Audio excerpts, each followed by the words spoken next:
What's up for May?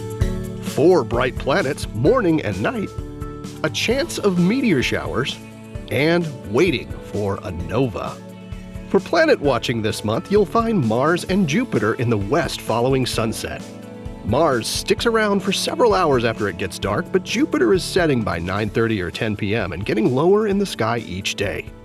The first quarter moon appears right next to the red planet on the 3rd. Find them in the west during the first half of the night that evening. In the morning sky, Venus and Saturn are the planets to look for in May. They begin the month appearing close together on the sky and progressively pull farther apart as the month goes on. For several days in late May, early risers will enjoy a gathering of the moon with Saturn and Venus in the eastern sky before dawn. Watch as the moon passes the two planets while becoming an increasingly slimmer crescent. You'll find the moon hanging between Venus and Saturn on the 23rd. Early May brings the annual Eta Aquarid Meteor Shower. These are meteors that originate from Comet Halley. Earth passes through the comet's dust stream each May and again in October. Eta Aquarids are fast-moving, and a lot of them produce persistent dust trains that linger for seconds after the meteor's initial streak. This is one of the best annual showers in the southern hemisphere, but tends to be more subdued north of the equator, where we typically see 10 to 20 meteors per hour. On the peak night this year, the moon sets by around 3 a.m., leaving dark skies until dawn for ideal viewing conditions. While the peak is early on the morning of May 6th, the 2 or 3 nights before that are also decent opportunities to spy a few shooting stars.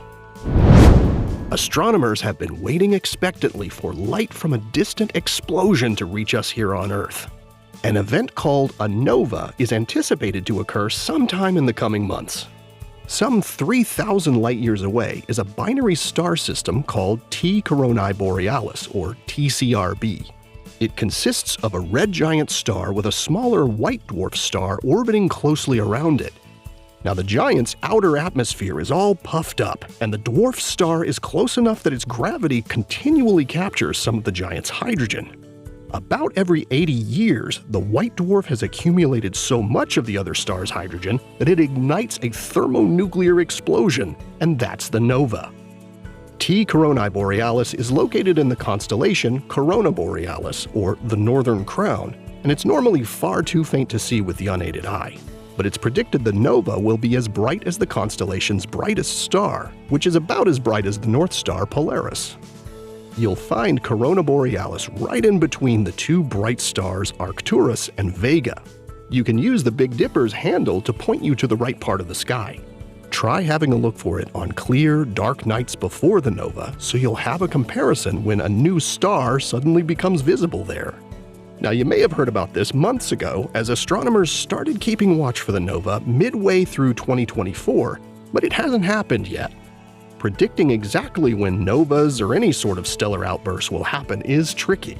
But excitement began growing when astronomers observed the star to dim suddenly, much as it did right before its previous nova in 1946.